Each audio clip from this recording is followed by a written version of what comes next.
Hai semua, kembali di mata kuliah Interaksi Manusia dan Komputer. Selamat datang di YouTube channel saya. Terima kasih sudah subscribe. Yang belum, saya tunggu subscribe-nya. Oke, teman-teman, kali ini kita akan memasuki prinsip desain dan juga usability untuk yang terakhir.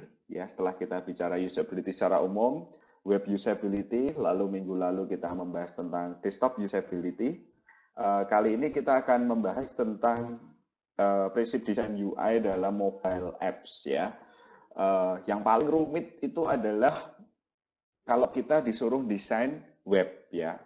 Kalau paling apa aturannya paling baku, kita tidak bisa improvisasi dari segi estetika dan dekorasinya itu adalah desktop karena desktop itu harus kesannya harus formal ya kan.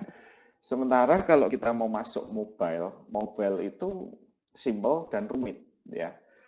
Desainnya simple, tapi untuk ke usable-nya itu rumit. Kenapa? Karena kita dibatasi oleh ruang yang kecil. Sederhana, desainnya sederhana. Tapi pertanyaannya, dengan kesederhanaan itu usable atau enggak? Misalnya, kita diminta untuk mengisi form, formnya itu inputannya banyak sekali. Kalau kita pakai web kan enak ya, bikin formulir gitu enak. Desktop juga masih oke. Ketika masuk ke mobile, ya, satu sisi kita harus sederhana karena terbatas oleh ruang.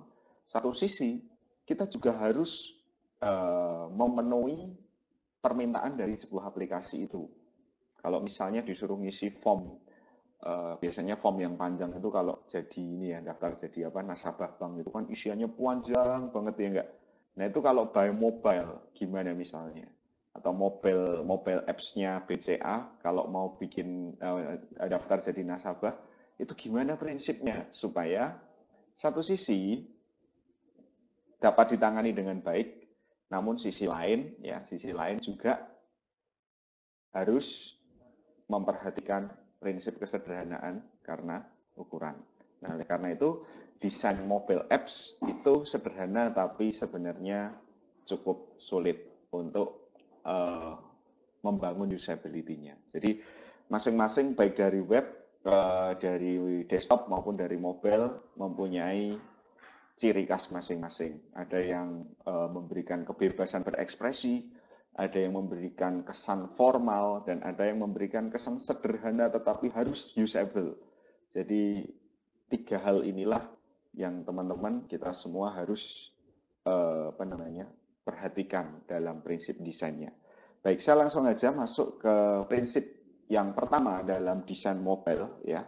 Mobile itu kan terbatas ukuran, sehingga yang pertama kita harus menghentikan segala kekacauan yang ada.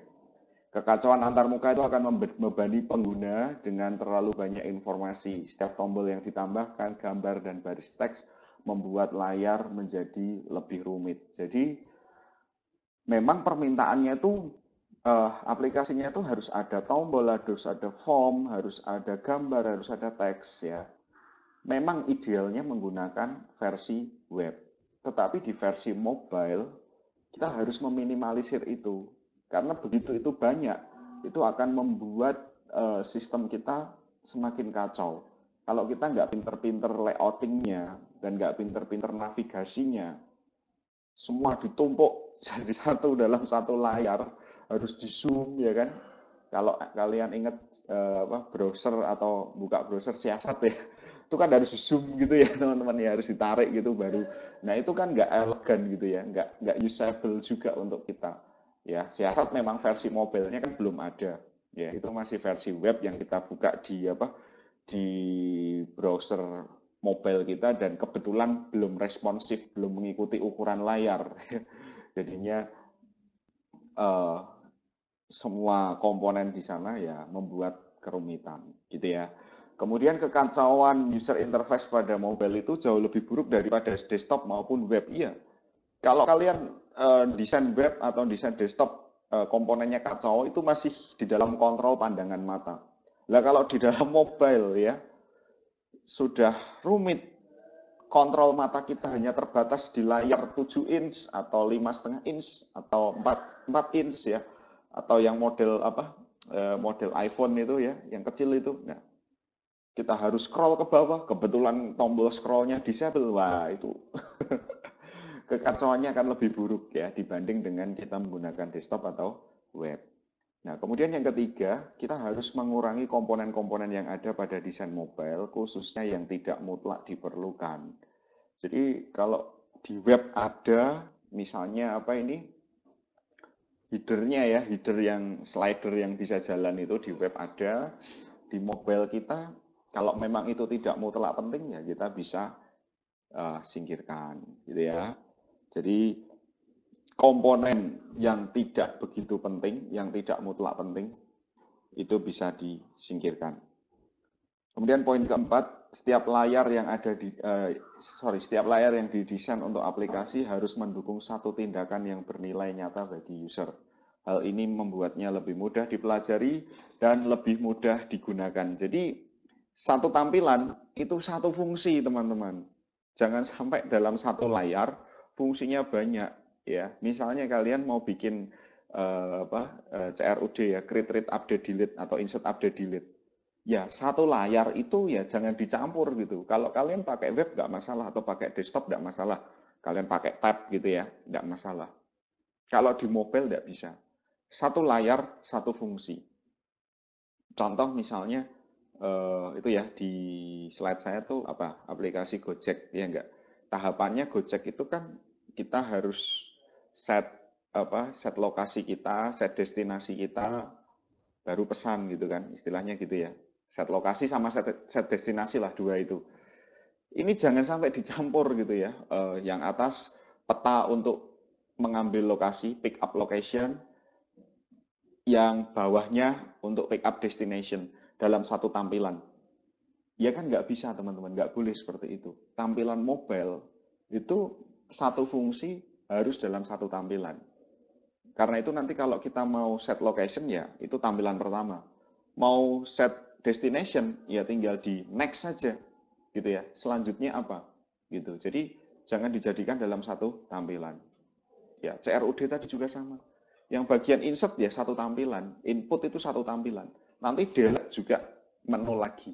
Update menu lagi, view juga menu lagi. Jangan jadikan satu tampilannya. Gitu ya. Nah, contoh misalnya ini ya, secara otomatis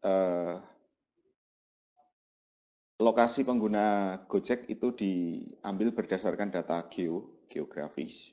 Dan satu-satunya hal yang harus dilakukan pengguna adalah memilih lokasi pengambilan.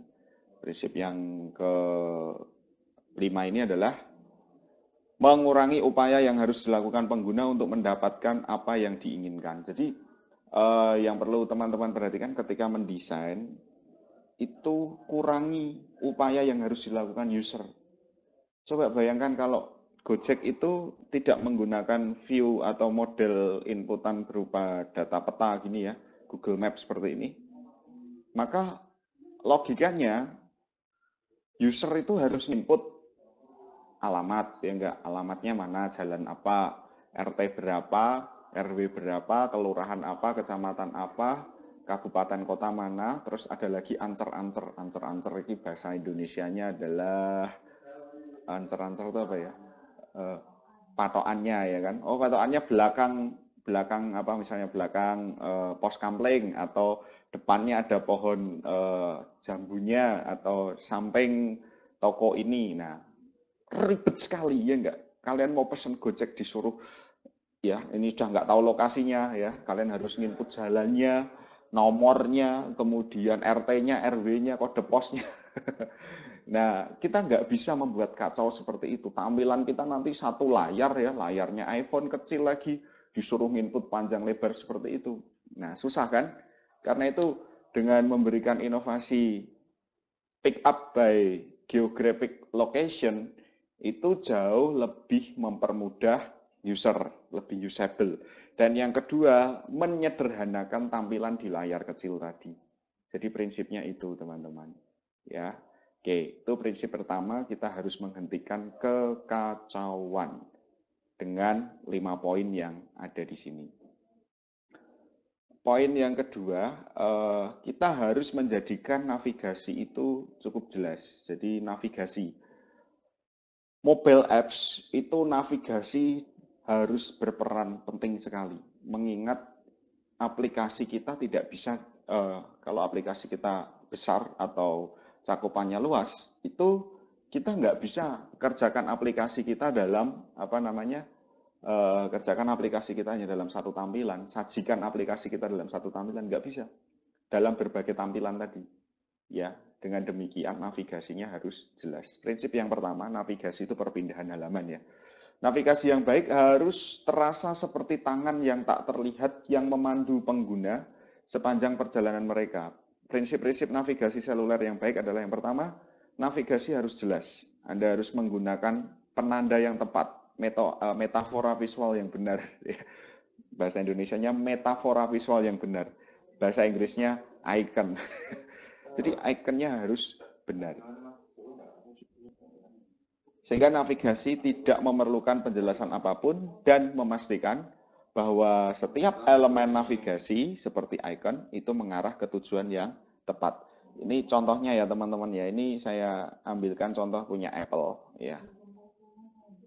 Ini yang paling pojok kan foto. Ini apa ini share, kemudian ini album. Nah, ini harus apa namanya? Harus dibuat seolah-olah user tuh nggak usah mikir, tinggal touch kayak kalian buka dikasih apa, kasih lemari atau kasih apa gitu kan, lihat ya, mau ngambil buku ini tinggal ambil di sini, mau ngambil atau ngambil pakaian tinggal di sini, tinggal di sini. Nah, prinsip user interface untuk mobile apps itu kita nggak bisa membuat user berpikir panjang gitu.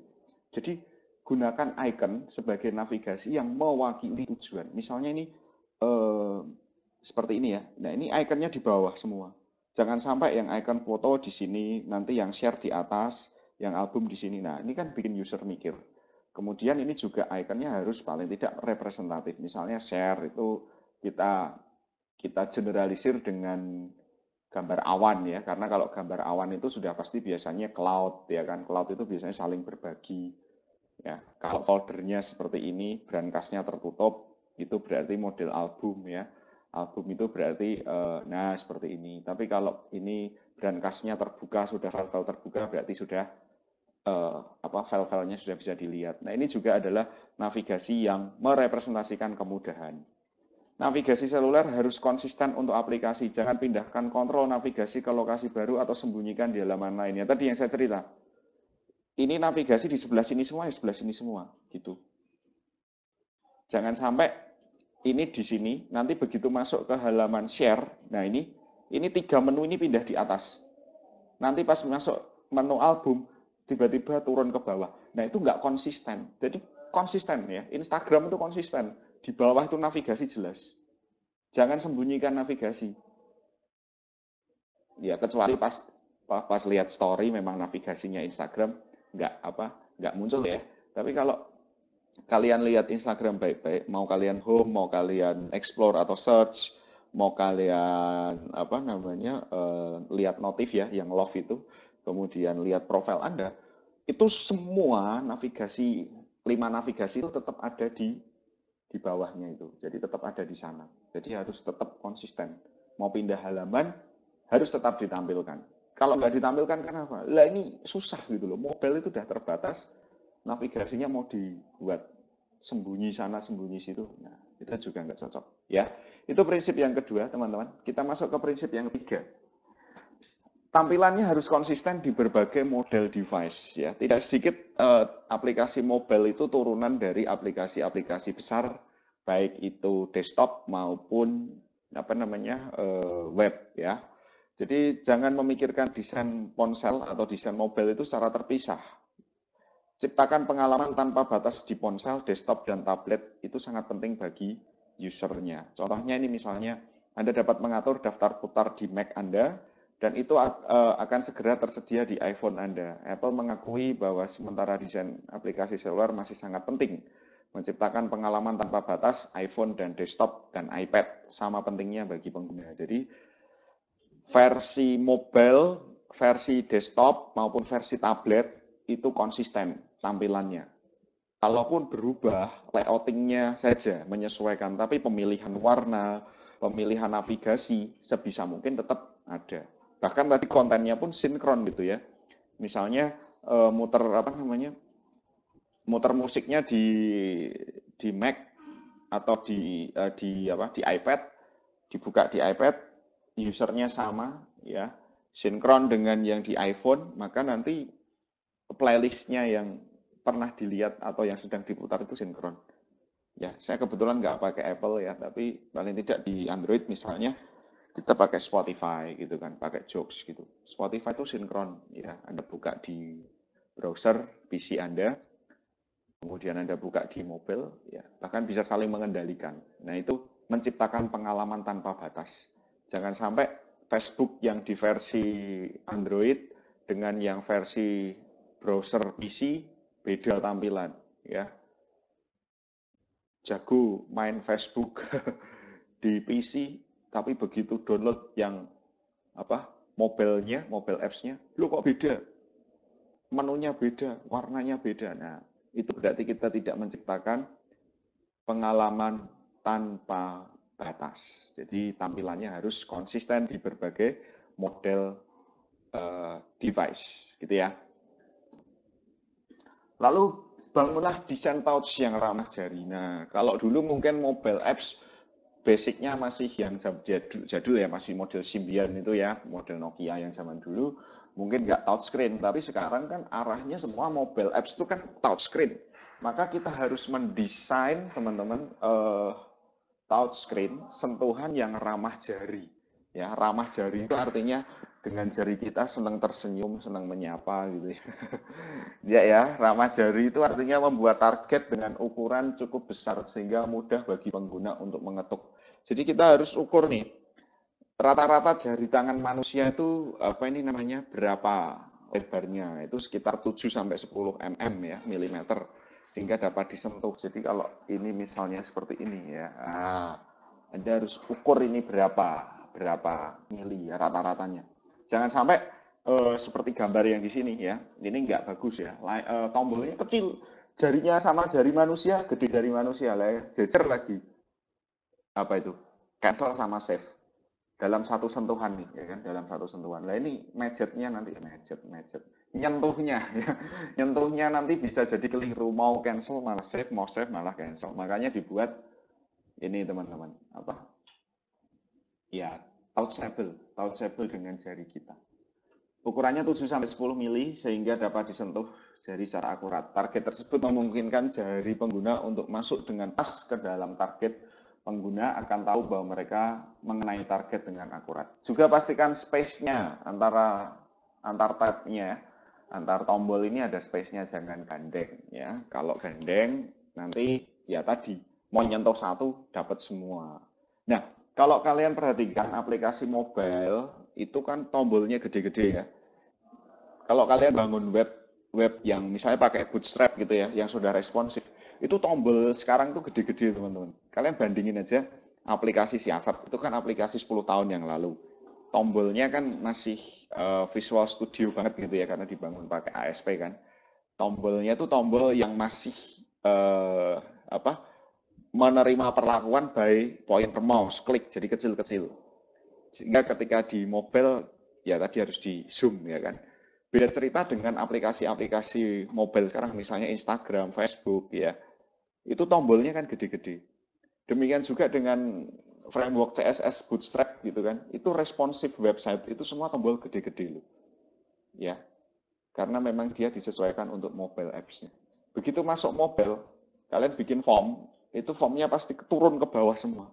Kalau web kan form itu nama ya, nama terus sampingnya kotak ya enggak, alamat sampingnya kotak, terus misalnya nomor HP terus sampingnya kotak. Kalau mobile kan enggak, nama atas ya, terus bawahnya kotak. Kasih jarak, alamat, kotak, bawahnya nomor HP, terus bawahnya kotak. Jadi tujuannya seperti itu apa? Ya untuk mempermudah kita melakukan navigasi menggunakan jari kita. Ya coba kalau dibuat samping menyamping gitu. Udah layar mobile kita itu kan beda sama layar web ya. Kalau web kan gini, landscape. Jadi mau mau kanan dengan kiri nggak masalah. Tapi kalau mobile itu rata-rata portrait gini. Sehingga kalau mau dibuat sebelah menyebelah, itu menghabiskan space satu. Yang kedua juga ini tangan mau sentuh itu susah gitu. Karena kecil-kecil. Jadi harus dibuat turun ke bawah. Nah, itu yang harus teman-teman perhatikan ya. Yang kelima, konten teks harus bisa dibaca ya. Jika dibandingkan dengan desktop, smartphone memiliki layar yang relatif kecil. Yang berarti bahwa salah satu tantangan desain ponsel adalah menyesuaikan banyak informasi pada UI kecil. Nah, kalau pakai teks setidaknya itu ukurannya 11 poin ya, sehingga dapat dibaca tanpa harus ngezoom, tanpa harus memperbesar. Selain font size-nya, kalian juga harus perhatikan spacing-nya, space. Ya, kalau kalian lihat ini kan fontnya sudah readable ya, kebaca, dan ini apa spasi antar barisnya juga enak di mata. Kalau Anda pakai ini kan wow, susah ya. Tuh. Oke, poin 6. Elemen antarmuka harus terlihat dengan jelas. Gunakan warna dan kontras untuk membantu pengguna melihat menafsirkan konten Anda. Ini prinsipnya sama dengan prinsip user interface yang general yang pernah kita bahas tentang psikologi warna dulu. Pilihlah warna dengan panduan yang tepat ya, kontras. Ini kan meskipun abu-abu dengan hijau, tetapi nggak kontras teman-teman, sehingga bacanya juga susah, nggak readable. Sementara kalau ini kan hitam ya dengan hijau gitu. Jangan terlalu pilih-pilih warna yang penting colorful gitu. Tapi colorful tapi kalau kontrasnya nggak kebaca juga sangat disayangkan. Ya, pakailah yang ini tadi.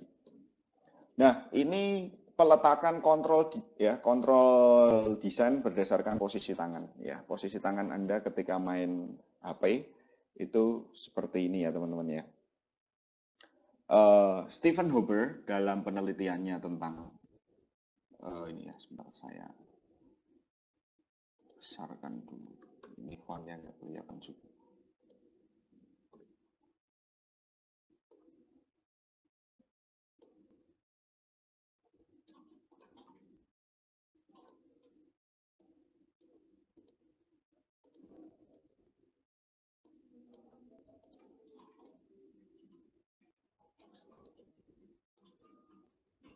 Oke.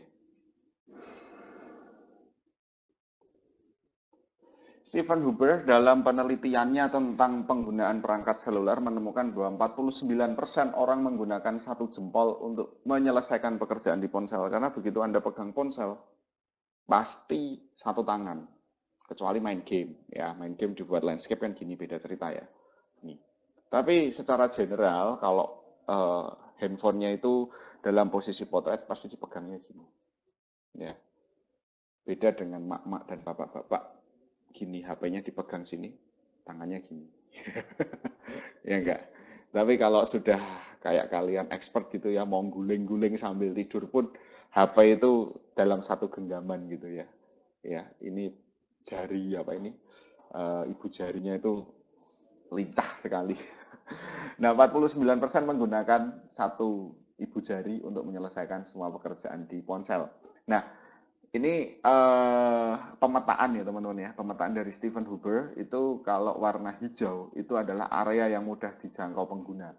Jadi begitu HP dipegang, maka warna hijau ini itu warna yang paling paling mudah untuk di touch ya, termasuk yang ini juga kalau nggak di sebelah bawah sini atau agak naik sedikit ya, itu daerah sini. Warna kuning atau orange ini adalah area yang membutuhkan perenggangan. Perenggangan itu jempolnya harus harus agak direnggangkan ke sana sedikit gitu ya. Sementara warna merah itu warna yang bisa di touch tapi pengguna harus mengubah cara mereka memegang perangkat ya. Merusak PW-nya, sudah PW di sini tiba-tiba karena harus touch yang di situ ya, pegang pakai tangan satu baru di touch ya. Itu daerah sini, daerah yang pojok sebelah kanan bawah ini ya. Ini adalah area yang dekat dengan posisi genggaman tangan, sehingga kita harus memetakan lokasi tombol yang kita layoutingkan. Itu di daerah yang berwarna hijau dan orange. Hindari di daerah warna merah ini. Karena di daerah warna merah, zona merah ini, kalau kita mau touch di sana, mau sentuh-sentuh di sana, mengurangi kenyamanan user, ya. Jadi tempatkan menu tingkat atas atau kontrol yang sering digunakan dan tindakan umum itu ke zona hijau. Jadi yang paling sering digunakan letakkan di daerah yang warna hijau ini. Ya, karena nyaman dijangkau dengan interaksi satu tombol, ya. Kemudian tempatkan tindakan negatif seperti hapus atau menghapus ya. Hapus itu di zona merah, zona yang sulit dijangkau. Jadi delete itu biasanya daerah-daerah yang susah dijangkau. Karena Anda tidak ingin pengguna mengetuknya secara tidak sengaja ya, tidak sengaja follow ya. Tidak sengaja nge-like, nge-love ya. Gara-gara stalking kepencet love ya. Nah, itu letakkan di biar gak sengaja ya, letakkan di zona merah tadi. Oke, ini prinsip layouting berdasarkan posisi tangan. Poin 8, minimalkan kebutuhan untuk mengetik. Tadi saya singgung di awal, kalau kita pesan Gojek, jangan sampai karena kita itu udah buru-buru mau pergi atau buru-buru mau pesan makan selak lapar ya. Terus kita, apa namanya teman-teman, diminta dulu ngisi alamat ya, RT RW-nya, kode pos dan lain-lain. Nah, hindari itu. Ya, mengetik pada ponsel itu jelas rawan kesalahan ya. Atau ada Anda yang ngoding pakai pakai HP atau Anda bikin tugas ngetik di HP ya. Itu sudah nggak nyaman sekali kalau menurut saya ya. Karena itu yang terbaik adalah selalu berusaha meminimalkan jumlah pengetikan yang diperlukan untuk menggunakan aplikasi seluler ya. Jadi jangan gunakan seperti ini ya, suruh ngetik. Ini kalau web nggak masalah ya, yang ini. Nah ini mobile kok suruh ngisi kayak gini. Nah, gunakan juga ini autofill ya, melengkapi secara otomatis yang sesuai dengan penggunanya, perlu memasukkan informasi minimal. Jadi mobile itu seperti itu sekarang. Jadi misalnya alamat ya, diminta dulu ngisi provinsi. Provinsi aja kita tinggal keluarkan menu, ambil Jawa Tengah, ambil provinsi Jawa Tengah, nanti otomatis bawahnya itu sudah ada pilihan atau ada autofill tadi. Begitu ketik salah 3 gitu ya, baru SA gitu, nanti sudah suggest nama kabupaten kota di Jawa Tengah yang depannya SA. Oh, salah 3. Ya udah, gitu. Begitu masuk kecamatan juga nanti sudah langsung keluar opsinya, Sidomukti, Argomulyo, Sidoarjo atau Tingkir. Itu juga nanti apa namanya? Otomatis. Jadi menghindari terlalu banyak mengetik. Jadi menggunakan autofill. Oke, 8 aja itu teman-teman tentang prinsip desain dalam mobile apps ya. Tentu prinsip yang lain masih banyak, Anda bisa cari di berbagai sumber. Tapi satu yang ingin saya tegaskan ke Anda bahwa dalam mobile apps beberapa hal ini tadi ya, mulai dari menghentikan kekacauan ya, navigasinya harus jelas, tampilan konsisten di berbagai device ya, touchscreen-nya harus ramah jari, konten harus dapat dibaca, elemen antarmuka harus dapat terlihat, penempatan atau layouting-nya juga sesuai dengan kebutuhan user atau kebiasaan user. Terus hindari juga seringnya mengetik, itu jadi prinsip dasar di dalam mobile apps. Oke, seperti biasa tugas ya, tugas tidak apa-apa ya teman-teman ya. Ya udah mau dekat akhir semester, jadi tenang aja, sebentar lagi tugas-tugas seperti ini akan hilang dan kalian nanti sudah bisa free ya. Kalian malah justru nanti kangen ngerjain tugas ya. Ini tugas terakhir untuk desain user interface ya. Kemarin sudah desain aplikasi desktop. Kali ini silahkan mendesain aplikasi mobile ya. Oke, jadi nomor 9 tugas saja. Tugasnya adalah silakan Anda mendesain ya, desain mobile apps minimal ada 3 halaman. Kalau web kan satu aja kelihatan. Kalau mobile kan tadi saya bilang ini kan berpindah. Kalau ini diklik pindah kemana. Nah itu minimal 3. Ya bisa 4, bisa 5, bisa banyak. Ya, nanti lembar kerjanya Dan ketentuan lainnya nanti saya unggah di Google Classroom ya. Tapi kalian gunakan prinsip itu. Aplikasinya apa? Bebas. Apapun aplikasinya Anda bisa gunakan untuk desain. Kalau pakai aplikasi turunan bisa Mas, bisa ya kan. Redesign bisa, boleh ya. Redesign apa? Redesign Instagram boleh. Redesign ya kemarin ada yang siasat ya, bikin siasat boleh. Redesign aplikasi-aplikasi yang ada di kampus juga boleh supaya menjadi satu inspirasi ya untuk kampus kita juga. Gitu teman-teman, terima kasih banyak atas perhatiannya dan juga terima kasih sudah menyimak perkuliahan kita pada kesempatan ini. Sukses untuk Anda semua, selamat belajar dan jangan lelah untuk belajar. Terima kasih.